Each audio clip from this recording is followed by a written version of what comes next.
الرحمن الرحیم نحمده ونصلی علی رسوله الکریم اما بعد فاعوذ باللہ من الشیطان الرجیم بسم اللہ الرحمن الرحیم هنالک دعا زکریا ربہ قال رب هب لي من لدنك ذریة طیبہ انک سمیع الدعاء صدق اللہ العظیم۔ الحمدللہ کل کی مجلس میں ایک نئی مضمون کو ہم نے شروع کیا تھا اور وہ ہے حضرت مریم علیہ السلام کی ولادت کے اوپر، اور یہ کہ حضرت مریم علیہ السلام کے والد کا نام ہے حضرت عمران، اور حضرت عمران ایک بہت متقی اور عبادت کرنے والے آدمی تھے، لیکن صاحب اولاد نہیں تھے، اور ان کی بیوی کو اولاد کی بہت تمنا تھی، یہاں تک کہ جب ایک پرندے کو دیکھا تھا اس وقت جوش میں آ کر دعا مانگنے لگی۔ جب محسوس ہوا کہ حاملہ ہو گئی ہے تو ایک منت مانی تھی۔ کیا منت مانی تھی؟ کہ یا اللہ میرے پیٹ میں جو بھی بچہ ہے میں اس کو آپ کے راہ میں آزاد کر دیتا ہوں، اور میں آزاد کر دیتی ہوں کہ جو بھی میرے پیٹ میں ہو مسجد اقصیٰ کی خدمت کے لیے میں وقف کر دوں گی۔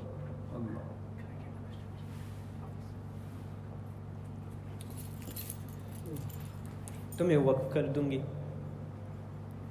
یعنی اپنے استعمال اپنے کام کے لیے میں کوئی اس سے کچھ لینا دینا نہیں، صرف آپ کی خدمت کے لیے جو بھی ہو۔ جب مدت حمل پورا ہو گیا تھا اور حضرت حنہ نے جنم دیا تھا تو دیکھتی ہے کہ ایک لڑکی پیدا ہو گئی ہے۔ اب حیران، پریشان، افسوس کہ جو میں نے منت مانی تھی اس کا عقیدہ اور اس تصور سے میں نے یہ مانا تھا، اور نظر اس تصور سے مانی تھی کہ ایک لڑکا پیدا ہوگا۔ اب لڑکی پیدا ہوئی ہے تو یہ منت پوری کیسے ہو سکے گی؟ لڑکی مسجد اقصیٰ کی خدمت کیسے کر سکتی ہے؟ لیکن اللہ سبحانہ و تعالیٰ نے ان کے افسوس کو دور کر دیا کہ اے حنہ تو نے تو بہت اخلاص کے ساتھ منت مانی تھی، لہٰذا میں تیرے ہی لڑکی کو قبول کروں گا اور اس منت کو قبول کروں گا۔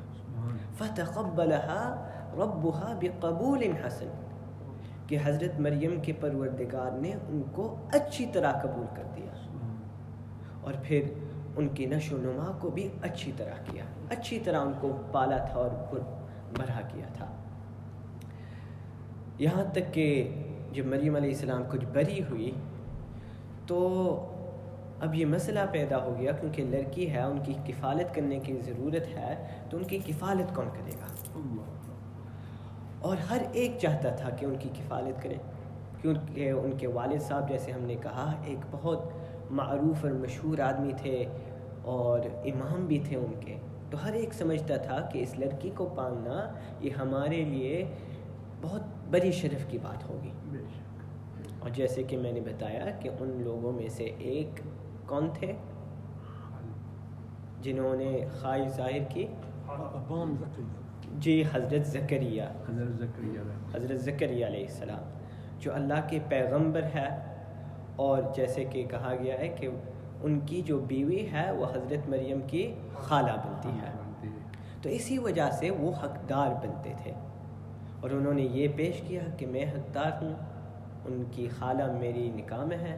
بالکل، لیکن سب کا یہی جذبہ تھا، شوق تھا کہ ہم پالیں گے۔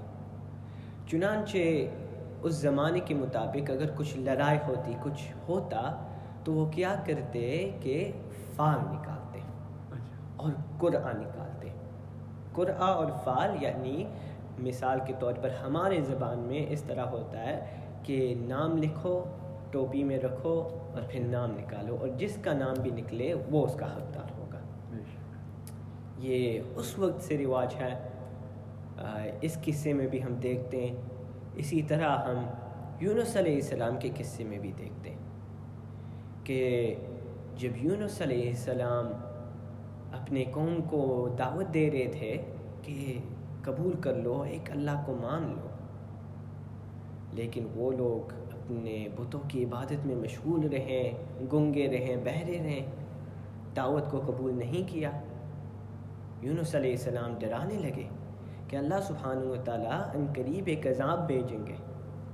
بعض روایتوں میں ہے کہ یونس علیہ السلام نے پھر بتا دیا کہ اللہ کا عذاب 3 دنوں میں آئے گا۔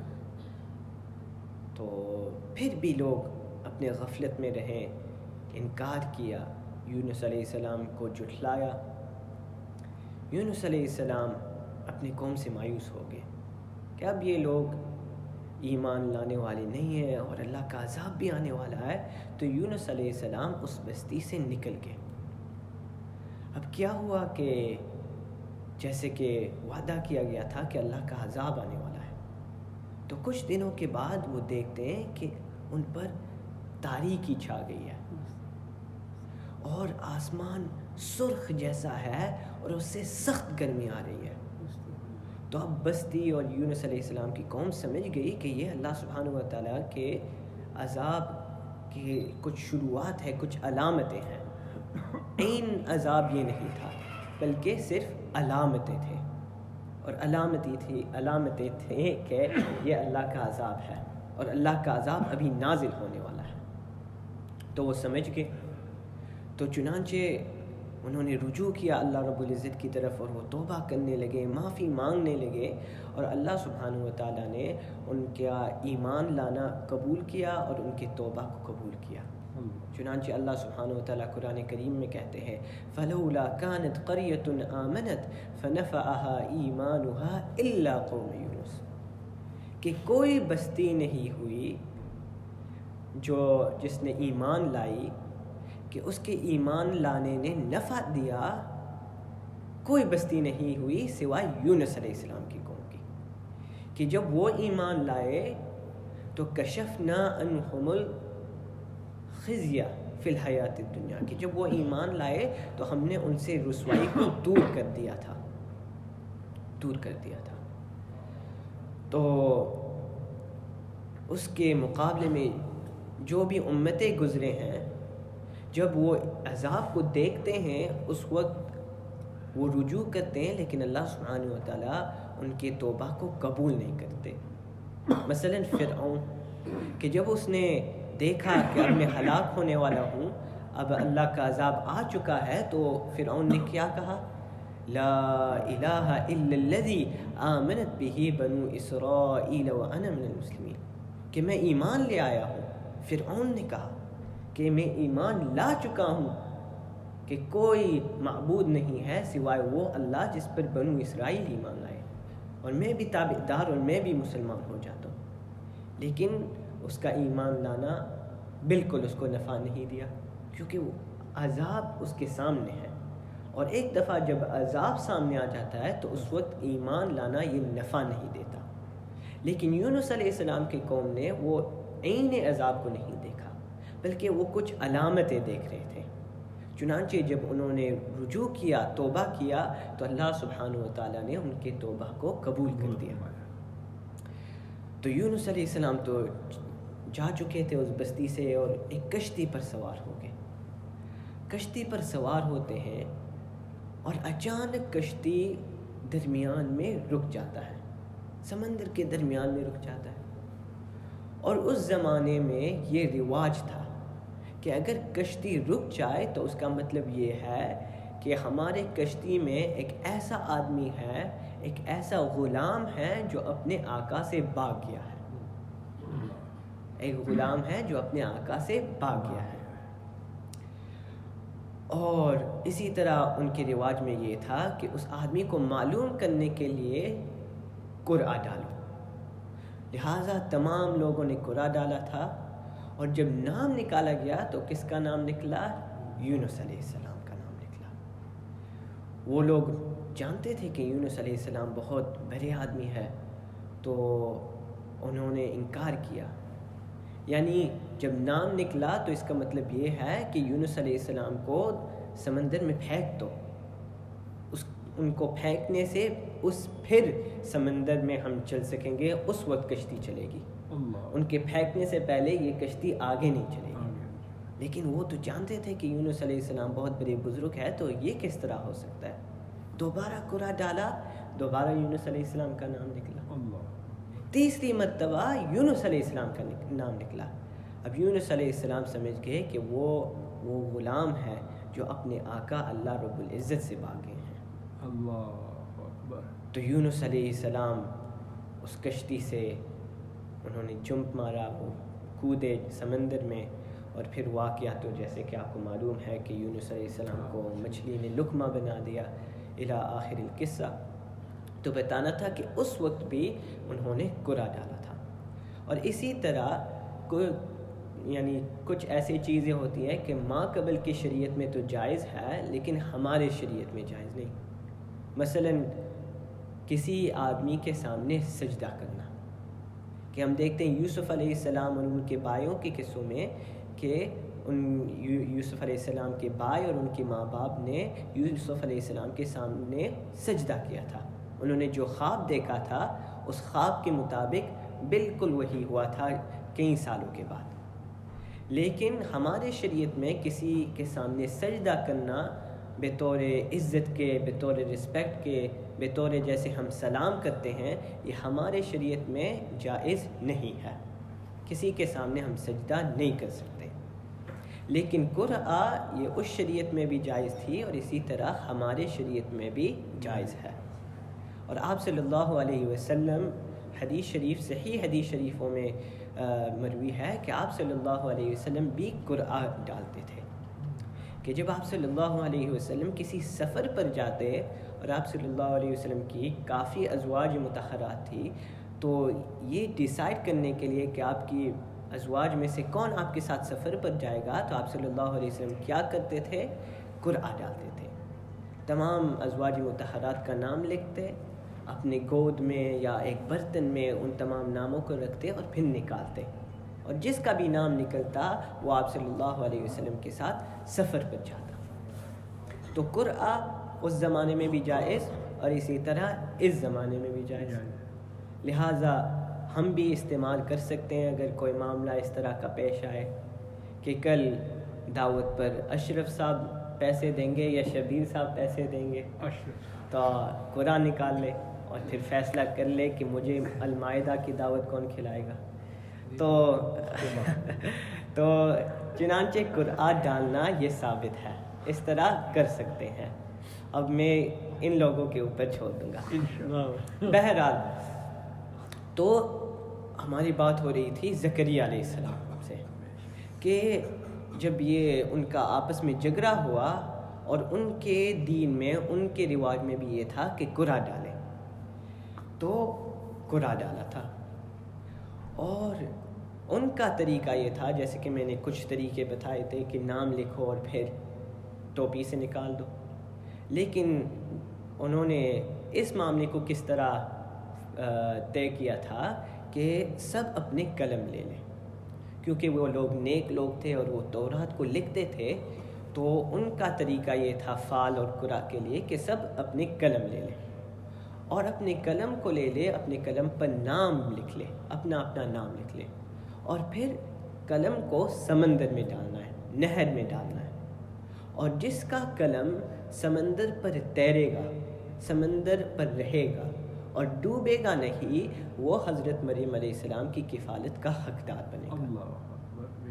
چنانچہ تمام لوگوں نے اپنے قلم کو لیا، نام لکھا تھا اور پھر سمندر میں ڈال دیا.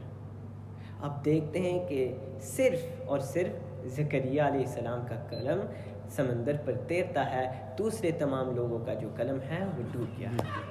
چنانچہ قرآن کریم میں آپ صلی اللہ علیہ وسلم کو خطاب کر کے فرمایا گیا کہ وما كنت لديهم اذ يلقون اقلامهم ايهم يكفل مريم وما كنت لديهم اذ يختصمون. کہ آپ ان کے پاس موجود نہیں تھے جب وہ اپنے قلم کو سمندر میں ڈال رہے تھے. وما كنت لديهم اذ يختصمون، یا محمد آپ ان کے پاس اس وقت بھی موجود نہیں تھے جب وہ آپس میں جھگڑ رہے تھے کہ کون مریم علیہ السلام کی کفالت کرے گا. ذالک من انباء الغیب نوحیہ الیک، یہ باتیں تو غیب کی باتیں ہیں جو ہم آپ کو بتا رہے ہیں. تو یہ آپ صلی اللہ علیہ وسلم کو خطاب کر کے امت کو بتانا ہے کہ یہ حق بات ہے کہ آپ صلی اللہ علیہ وسلم اس وقت موجود نہیں تھے, انہوں نے یہ منظر کو دیکھا نہیں تھا, صرف اور صرف اس وجہ سے اس کا علم ہے کیونکہ کون بتا رہا ہے؟ اللہ سبحانہ و تعالیٰ. تو جب انہوں نے یہ فعل اور یہ طریقہ کیا, قلم ڈالے تھے, تو حضرت زکریہ علیہ السلام کا قلم سمندر پر تیرتا رہا. اور جیسے کہ ہم نے کہا کہ زکریہ علیہ السلام ہی اس کے حقدار تھے کیونکہ ان کے نکاح میں حضرت مریم علیہ السلام کے خالہ تھی. اور میں یہ واقعہ بتانے والا تھا, ذہن سے نکل گیا تھا کہ آپ صلی اللہ علیہ وسلم نے بھی فرمایا تھا کہ الخالۃ بمنزلۃ الام, کہ خالہ جو ہوتی ہے وہ ماں جیسی ہے, اس کا درجہ ماں کا ہے. آپ صلی اللہ علیہ وسلم کے نبوت کے زمانے میں, آپ کی حیاتی میں ایک مسئلہ پیش آیا تھا. آپ صلی اللہ علیہ وسلم جب نبوت کے 7ویں سال میں آپ صلی اللہ علیہ وسلم مکہ مکرمہ تشریف لے گئے تھے. مکہ مکرمہ سے مدینہ منورہ سے مکہ مکرمہ تشریف لے گئے تھے عمرہ کے غرض سے. اور جب آپ صلی اللہ علیہ وسلم عمرہ کے لیے پہنچے تھے اور عمرہ کیا اور نکلنے والے تھے, ابھی نکل رہے تھے کہ پیچھے سے ایک لڑکی آپ صلی اللہ علیہ وسلم کی طرف بھاگتی ہے, یا ام کہ چچا چچا, آپ صلی اللہ علیہ وسلم کو بلاتی ہے. اور یہ لڑکی اصل میں حضرت حمزہ رضی اللہ عنہ کی بیٹی تھی. اور حضرت حمزہ تو اس وقت شہید ہو چکے تھے. تو آپ صلی اللہ علیہ وسلم کو پکارتی ہے کہ چچا چچا. حضرت علی رضی اللہ عنہ وہاں موجود تھے تو انہوں نے اس لڑکی کو لے لیا اور حضرت فاطمہ رضی اللہ عنہا کے حوالے کر دیا کہ اب ہم اس لڑکی کو لک آفٹر کریں گے, اس لڑکی کی دیکھ بھال ہم کریں گے. کہ وہ لڑکی حضرت علی کی چچا زاد بہن ہوتی تھی. تو حضرت فاطمہ کو دیا گیا کہ ہم لک آفٹر کریں گے. اب کچھ دیر بعد حضرت علی رضی اللہ عنہ کے جو بڑے بھائی ہیں حضرت جعفر رضی اللہ عنہ, انہوں نے بھی اپنی خواہش ظاہر کی کہ میں اس کی دیکھ بھال کروں گا, کہ میں بھی اس کا چچا زاد بھائی ہوں اور ساتھ ساتھ اس کی خالہ جو ہے وہ میری نکاح میں ہے, تو میں اس کا حقدار بنتا ہوں. اور پھر ایک تیسرے صحابی کھڑے ہوئے, حضرت زید ابن حارثہ رضی اللہ عنہ, وہ کھڑے ہوئے اور انہوں نے کہا کہ میں اس کا حقدار ہوں کہ یہ لڑکی یہ میری بھتیجی ہے, تو میں اس کی کفالت کا حقدار بنتا ہوں. چنانچہ اس معاملے کو آپ صلی اللہ علیہ وسلم کے سامنے پیش کیا گیا. تو آپ صلی اللہ علیہ وسلم نے فیصلہ کیا, اور کس کے حق میں فیصلہ کیا؟ حضرت جعفر رضی اللہ عنہ کے حق میں. اور اس کی وجہ کیا تھی کہ اس لڑکی کی جو خالہ ہے وہ حضرت جعفر کے نکاح میں تھی. تو اس وجہ سے ان کے حق میں فیصلہ نہیں کیا تھا کہ ان کی چچا زاد بہن ہے, بلکہ اس وجہ سے کہ ان کی خالہ ان کی نکاح میں ہے. اور اس موقع پر آپ صلی اللہ علیہ وسلم نے فرمایا الخالۃ بمنزلۃ الام, یہ خالہ یہ ماں کے درجے پر ہے, کہ اگر ماں باپ نہ ہو تو اس بچے کو پالنے کا حق خالہ کو ہے. تو یہ آپ صلی اللہ علیہ وسلم کا فرمان ہے. اس سے یہ بھی معلوم ہوتا ہے کہ حضرت زکریا علیہ السلام ہی اس لڑکی کے پالنے کے حقدار تھے. اسی طرح آپ صلی اللہ علیہ وسلم کی ایک اور حدیث ہے, حضرت ابن عمر رضی اللہ عنہ سے مروی ہے کہ ایک آدمی آیا آپ صلی اللہ علیہ وسلم کی خدمت میں, اور آپ صلی اللہ علیہ وسلم سے سوال کیا اور بلکہ عرض کیا کہ یا رسول اللہ, مجھ سے ایک بہت بڑا گناہ ہو چکا ہے, فہل لی من توبہ, کہ کیا میرے لیے اب توبہ میں کر سکتا ہوں, توبہ کا کوئی راستہ ہے؟ تو آپ صلی اللہ علیہ وسلم نے پھر اس آدمی کو پوچھا کہ کیا آپ کی والدہ حیات ہے؟ تو اس آدمی نے جواب دیا کہ والدہ زندہ نہیں ہے. پھر آپ صلی اللہ علیہ وسلم نے اس آدمی سے پوچھا کہ کیا آپ کی خالہ زندہ ہے؟ تو اس آدمی نے کہا کہ جی ہاں خالہ زندہ ہے. تو آپ صلی اللہ علیہ وسلم نے فرمایا کہ اب اپنے خالہ کے ساتھ حسن سلوک کا معاملہ کرو, کہ خالہ کے ساتھ حسن سلوک کرو گے تو یہ تمہارے گناہوں کے لیے کفارہ بنے گا, کہ گناہ جر جائیں گے جب تم اپنے خالہ کے ساتھ حسن سلوک کرو گے. تو اس سے معلوم آتا ہے کہ خالہ کا درجہ کتنا بڑا ہے. تو الخالۃ بمنزلۃ الام. تو چنانچہ حضرت زکریا علیہ السلام ذمہ دار ہوئے حضرت مریم علیہ السلام کی کفالت کے، اور حضرت مریم علیہ السلام کے لیے ایک خاص حجرہ، ایک کمرہ بنایا گیا مسجد اقصی میں، جہاں وہ رہتی تھی، عبادت کرتی تھی، اور حضرت زکریا علیہ السلام ان کا دیکھ بھال کرتے ہیں، آتے جاتے دیکھتے کوئی حاجت ہے، کچھ چیز چاہیے وغیرہ وغیرہ. اور جب واپس چلے جاتے تو اس کمرے کو، اس حجرے کو بند کر کے جاتے. کہا جاتا ہے کہ اس حجرے میں داخل ہونے کے لیے ایک سیڑھی تھی، اور اس سیڑھی پر حضرت زکریا علیہ السلام کے علاوہ کوئی نہیں جا سکتا تھا. تو چنانچہ حضرت زکریا علیہ السلام جب جاتے اور واپس آتے تو بند کر کے جاتے. اب زکریا علیہ السلام کبھی کبھی جاتے تو ایک عجیب منظر دیکھتے. کیا دیکھتے ہیں زکریا علیہ السلام کہ حضرت مریم علیہ السلام کے پاس پھل پڑے ہیں، پھل. تو حضرت زکریا علیہ السلام کو تعجب ہوتا ہے کہ میں ہی بند کرتا ہوں، اور میں ابھی آیا، میں نے ابھی کھلا ہے اس کمرے کو، تو پھل کہاں سے آئے؟ اور اس سے اوپر تعجب کی بات یہ ہوتی ہے کہ وہ پھل بے موسم ہوتے ہیں. گرمی کے موسم میں سردی کے پھل، اور سردی کے موسم میں گرمی کے پھل. تو بہت تعجب، اور یہ برابر دیکھتے رہے یہاں تک کہ زکریا علیہ السلام سے نہ رہا گیا. تو حضرت مریم علیہ السلام سے پوچھا کہ انا لکی ھذا، کہ مریم یہ پھل کہاں سے آتے ہیں، بے موسم پھل کہاں سے آتے ہیں؟ قالت هو من عند اللہ، یہ اللہ سبحانہ و تعالیٰ کی طرف سے ہے. ان اللہ یرزق من یشاء بغیر حساب، یقیناً اللہ سبحانہ و تعالیٰ روزی دیتے ہیں، بے حساب روزی دیتے ہیں جسے چاہتے ہیں. یہ اللہ سبحانہ و تعالیٰ کا فضل و کرم ہے. تو اس وقت زکریا علیہ السلام کے دل میں اولاد کی تمنا نے جوش مارا کہ حضرت زکریا علیہ السلام بھی بے اولاد تھے، لیکن انہوں نے سوچا کہ ہماری موسم بھی گزر چکی ہے، کہ میں تو برہا ہو چکا ہوں، میری بیوی بھانج ہو چکی ہے، لیکن وہ اللہ سبحانہ و تعالیٰ جو قادر ہے کہ مریم علیہ السلام کو بے موسم پھل دے، کیا وہ اللہ قادر نہیں کہ مجھے اولاد عطا فرمائے؟ تو پھر زکریا علیہ السلام دعا مانگنے لگے. کیا دعا مانگی اور اللہ سبحانہ و تعالیٰ نے کیا جواب دیا، اگر اللہ سبحانہ و تعالیٰ نے چاہا تو کل کے مجلس میں اس کے متعلق گفتگو کریں گے. وآخر دعوانا الحمدللہ.